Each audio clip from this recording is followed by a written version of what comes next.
अस्सलाम वालेकुम। नमस्ते, आदाब, सत श्री अकाल और हेलो भाईजान, कैसे हैं? ठीक हैं, खुश हैं, मज़े में हैं। और अगर आपने हमारा व्लॉग चैनल सब्सक्राइब नहीं किया तो बोलो, उसको सब्सक्राइब करो, लाइक करो, शेयर करो। एक बहुत छोटा सा काम है, वहाँ जाना है, उसको खोलना है, वहाँ लाइक करना है, शेयर करना है, सब्सक्राइब करना है। और ऊपर नीचे व्लॉग्स आए हैं। 14 अगस्त का आया है, 14 अगस्त की सेलिब्रेशंस का है, आज एक आया है, तो आ रहे हैं। आप लोग देखेंगे, हौसला अफजाई करेंगे ना, ऐसे होता है ना, ये शाबाश शाबाश, तो फिर ऐसे मज़ा आता है। किसी व्लॉग पे अगर आपने 2000 कमेंट्स आ गए या 1000 तो हम सुलेमान के बाल पेंक कर नहीं देंगे। आते, हमें 100 से ज़्यादा नहीं आते, इसलिए बात पूरी नहीं हो सकती। हाँ, आगे चैनल बढ़ जाए तो फिर आ सकते हैं। अभी हमारे 100 आते हैं बड़ी मुश्किल से। खैर जी, ब्लॉग चैनल का लिंक डिस्क्रिप्शन में। आज हम बात करेंगे YRF की स्पाई यूनिवर्स की, जिसमें टाइगर फिल्म आती है, एक था टाइगर आती है, टाइगर 3 आती है, पठान उसी में आती है। अच्छा जी, फिर उसके अलावा ये जो अभी आई है वॉर आती है, वॉर 2 आती है। वॉर 2 जब से आई है बड़ी मिक्स्ड रिस्पॉन्सेज मिल रहे हैं। लोग कह रहे हैं कि वॉर 1 का जो बिज़नेस हुआ था उस पहले दिन उसके आसपास भी नहीं पहुंच पाई है। और लोग कह रहे हैं कि एक्टर्स को वेस्ट कर दिया गया, स्पेशली जूनियर NTR को, कि उनके अंदर जो एबिलिटीज़ हैं एक्टिंग की उनको सही तरीके से यूज़ ही नहीं कर पाए जो डायरेक्टर हैं। और डायरेक्शन पे बड़ी ही क्रिटिसिज्म मिल रही है। एक्टर्स का काम होता है एक्टिंग करना, जो उनको डायरेक्टर कह रहा है वो करना। तो एक्टर्स बेहतरीन अगर हों भी ना, जो कि हैं इस मूवी में, और डायरेक्शन वीक है या स्टोरी लाइन वीक है, तो मूवी नहीं चलती है। बाकी आप लोगों ने देखी, आप लोग ये हमें बता सकते हैं। लेकिन इस वीडियो में downfall of YR spy universe, what went wrong, war 2, Pathaan 2, Tiger versus Pathaan, जो कि अपकमिंग मूवीज उन सब पे बात होने वाली है। पठान 2 सुनने में आया था, पता नहीं। टाइगर वर्सेस पठान भी आया था, वो तो सुना था, ख़त्म हो गई। तो लेटर फैक्ट से है हमारे पास वीडियो, इंटरेस्टिंग होने वाली है, एंड तक साथ रहना, क्योंकि देखने के बाद इस पर हम डिस्कशन भी करेंगे। So stay with us.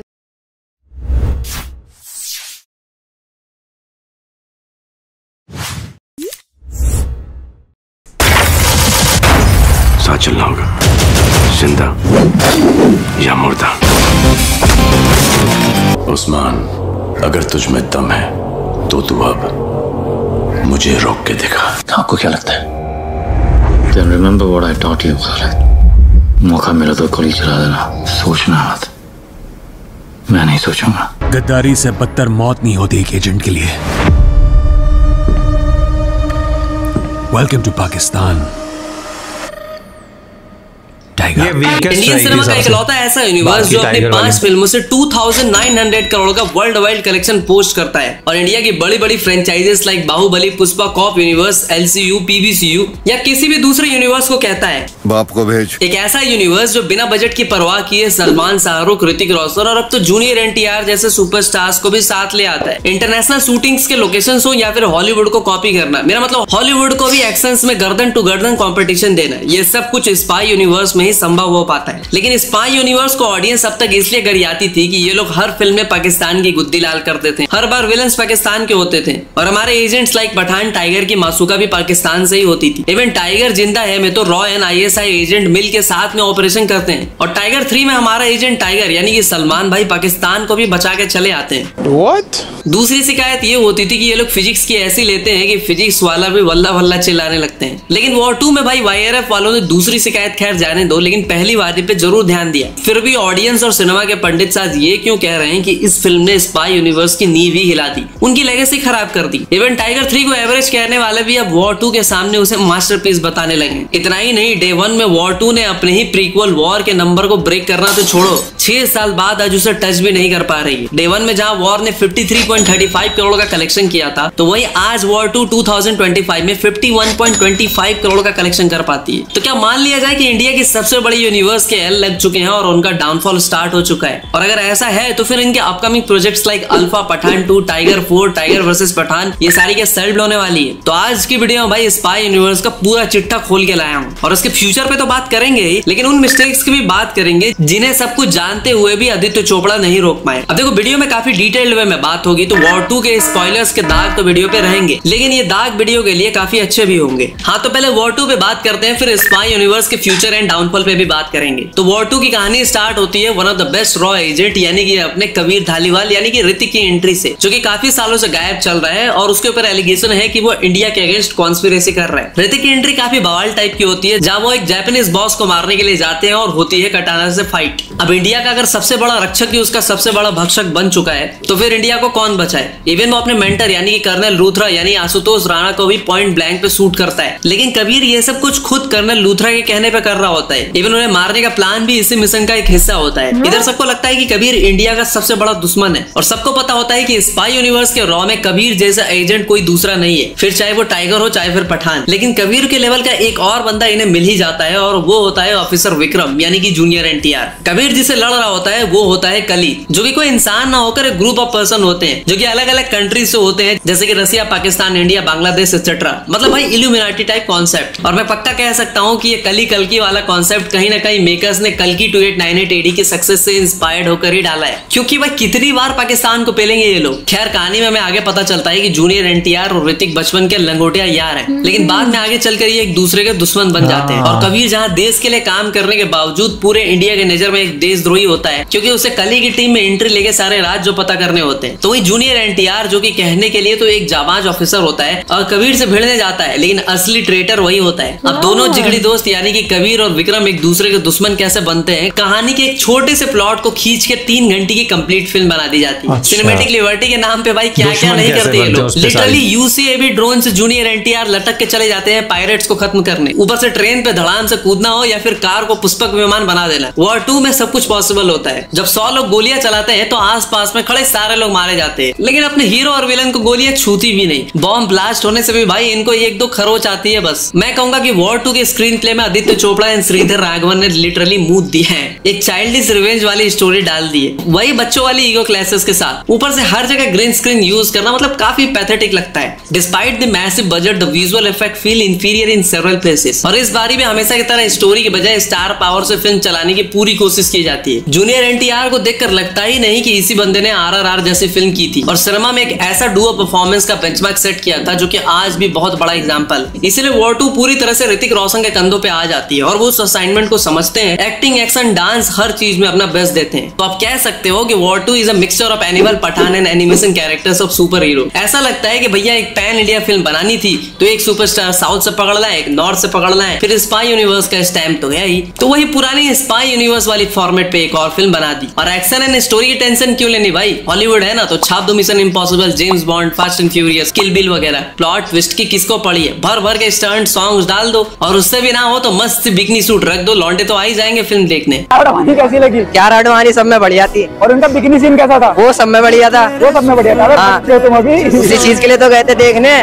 देखो देखो दरिंदगी चेहरे से टपकती है, नंबर 1 का कबीना। इसलिए वॉर 2 हॉस्टल का रोज का वही राजमा चावल लगता है जिसे खा खाकर सब पक चुके हैं। इवन उस पे जूनियर एनटीआर नाम का अचार भी टेस्ट नहीं ला पा रहा है। वॉर 2 उन्हीं के लिए एक एंटरटेनिंग फिल्म हो सकती है जिन्होंने एक बार भी कोई स्पाई वाली फिल्में आज तक देखी नहीं है, यानी कि बच्चों के लिए। हाँ, लेकिन लास्ट का वो इमोशनल एंगल एक्सप्लोर करना तक तो ठीक था, लेकिन लास्ट में ऋतिक विलन यानी कि जूनियर एनटीआर को ही हीरो बना देते हैं, वो भी इतने सारे फाइट, इतने लोगों की जान लेने के बाद, इवन उसके सीने में बर्फ वाला ठंडा खंजर घोपने के बाद। भाई बैठ के आराम से पहले ही बात कर लेते, क्या जरूरत थी इतनी मार कुटाई करने की, इतने लोगों की मैया पोतने की। Actors, makeup, CGI, technology, locations, music, weapons, drama, emotions, plot twist, मतलब सब कुछ डालने के बाद भी फिल्म अपने ही प्रीक्वल यानी कि वॉर के सक्सेसर बनने में फेल हो जाती है। हाँ, तो अब बात करते हैं गॉडजिला एंड कॉन्ग के क्लाइमेक्स से इंस्पायर्ड वॉर 2 की वजह से क्यों पूरे के पूरे स्पाई यूनिवर्स पे इंपैक्ट आने वाला है और कैसे इस यूनिवर्स की आने वाली फिल्में भी सेल्फ हो सकती हैं। तो देखो, जहाँ एक टाइम पे स्पाई थ्रिलर फिल्मों का ठेका हॉलीवुड ने ले रखा था और इसके लॉर्ड जेम्स बॉन्ड को माना जाता था, लेकिन इंडिया में बेबी, राजी, agent Vinod, Phantom, D-Day, mission Istanbul, airlift, baby की प्रीक्वल, नाम समाना जैसी मूवीज के बावजूद स्पाई मूवीज और उसका यूनिवर्स बनाने का पूरा क्रेडिट वाईआरएफ को मिला और दूसरे प्रोडक्शन हाउसेस ऐसा नहीं कर पाए। लेकिन आपको यह जानकर शौक लगेगा कि वाईआरएफ ने भी पठान से पहले कोई भी यूनिवर्स बनाने के बारे में सोचा ही नहीं था। इसलिए आपको एक था टाइगर, टाइगर जिंदा है, वॉर में आपको कोई सॉलिड कनेक्शन नहीं दिखेगा, क्योंकि ये सारी की सारी फिल्में स्टैंड अलोन फिल्में थी। बाद में मेकर्स को लगा कि यार ऐसे कैसे काम चलेगा, ऐसे में तो पैसा कमाना मुश्किल हो जाएगा। ऊपर से कोविड का दौर चल रहा था तो उन्होंने पठान पठान के टाइम पे दो सुपरस्टार्स जो सालों तक एक दूसरे को देखना भी पसंद नहीं करते थे, जिनके फैंस भी एक दूसरे का गणित फाड़ने में लगे रहते थे, आदित्य चोपड़ा उन्हें बिग स्क्रीन पे साथ मिला देते हैं। यही बात पठान की सबसे बड़ी यूएसपी रहती है। जब सलमान की एंट्री होती है तो थिएटर स्टेडियम बन जाता है। लेकिन देखो, जब भी कोई बहुत बड़ी फ्रेंचाइज या यूनिवर्स बनाने की बात आती है ना, proper planning, proper team effort and well structured story arc होना मैंडेटरी हो जाता है। यानी राइटर के इमेजिनरी वर्ल्ड में वो सारे कैरेक्टर्स पहले से ही डेवलप हो चुके होते हैं। जैसे कि मार्वल के एमसीयू की बात करें तो 2004 में ही केविन फेग और उनकी टीम ने अनाउंस कर दिया था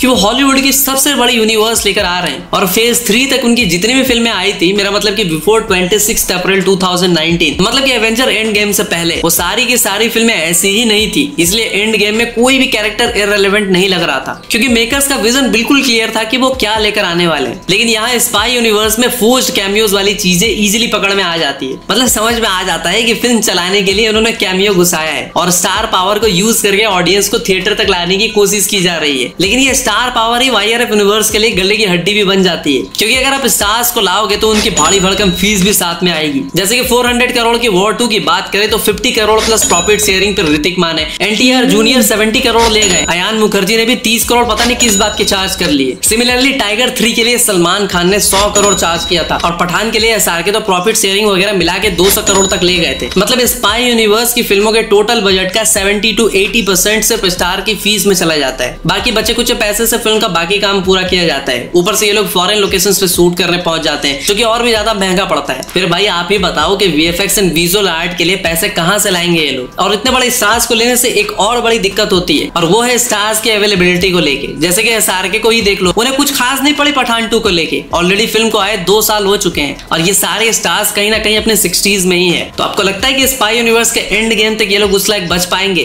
देखो, नए चेहरों को लेने से पैसे तो बचते ही हैं, ऊपर से स्टार कास्ट की डेट की दिक्कत भी नहीं आती। बेस्ट एग्जांपल मैडम के हॉरर कॉमेडी यूनिवर्स को देख लो। अब story oriented and star oriented फिल्मों में डिफरेंस बस इसी बात की होती है कि स्टोरी ओरिएंटेड फिल्में ऑडियंस को एक अलग लेवल का एक्सपीरियंस देती हैं, साथ में कुछ अनफॉरगेटेबल मोरल वैल्यूज भी। लेकिन स्टार ओरिएंटेड फिल्मों में उनके डाई-हार्ड फैंस को छोड़कर ऑडियंस हमेशा ही ठगा हुआ महसूस करती है। मतलब वही ऊंची दुकान फीकी पकवान वाली बात। एक तो ये लोग रियलिटी से 100 कोस दूर रॉ एजेंट्स को दिखाते हैं, ऊपर से स्पाई यूनिवर्स के विलन की बात करें तो इसके सारे विलन्स भाई एक्स इंडियन आर्म फोर्सेस के सोल्जर्स होते हैं, जिन्होंने देश से गद्दारी कर रखी होती है। जैसे कि जिम, आतिश, खालिद रहमानी और अब विक्रम यानी कि जूनियर एनटीआर। मतलब साले हमारे देश की सेना को बार बार इतना गद्दार दिखाना, तुम्हें शर्म है? कुछ शर्म आया है? तीसरी सबसे बुरी बात लगती है अपने female raw agents like Deepika Katrina जैसे हीरोइंस, इन्हें कोई रेलेवेंट स्क्रीन प्रेजेंस वाला रोल ना देकर उन्हें आई कैंडी रोल्स देना। जैसे कि कैटरीना कैफ यानी कि जोया कैरेक्टर, जो कि एक खूंखार आईएसआई एजेंट होती है, बिल्कुल अपने टाइगर के टक्कर की होती है। लेकिन टाइगर जिंदा है में क्या दिखाया जाता है कि वो बच्चे पाल रही है। और यही चीज वानी कपूर के साथ होता है वॉर में, जहाँ पर वो ऋतिक की गर्लफ्रेंड होती है। एक दो बिगनी सूट के बाद उन्हें मार दिया जाता है, जिससे कि कबीर उनका बदला ले सके। और अभी वॉर 2 में रॉ एजेंट कियारा आडवाणी अपने बिकनी में ऐसे जलवे दिखाती है और ऐसा कहर ढाती है कि साला दुश्मन खुद ही कमजोर होकर मर जाए। अबे साले। लेकिन जब पठान में दीपिका को कास्ट किया गया था तो ऐसा लगा था कि हाँ, इस बार कुछ अलग तो होगा। लेकिन दीपिका को लेके पठान में अगर सच में कुछ याद आता है तो वो होता है वो गिरवा वाली कंट्रोवर्सी और बेशरम रंग सॉन्ग। तो बस यही सेम फॉर्मेट की फॉर्मूला फिल्में बनाने के बाद ये लोग खुद को इंडिया का सबसे बड़ा यूनिवर्स भी घोषित कर देते हैं। एंड वॉर 2 के पोस्ट क्रेडिट में हमें बॉबी देओल का भी कैमियो दिखता है, जो कि एक बच्चे के हाथ पे अल्फा का टैटू बनाता है। मतलब भाई आप भी बताओ कि रोलेक्स या एनिमल के अजीज जैसा कुछ भी छोड़ के जाती है क्या ये कैमियो, जिसकी वजह से ऑडियंस में एक्साइटमेंट बनी रहे? नहीं।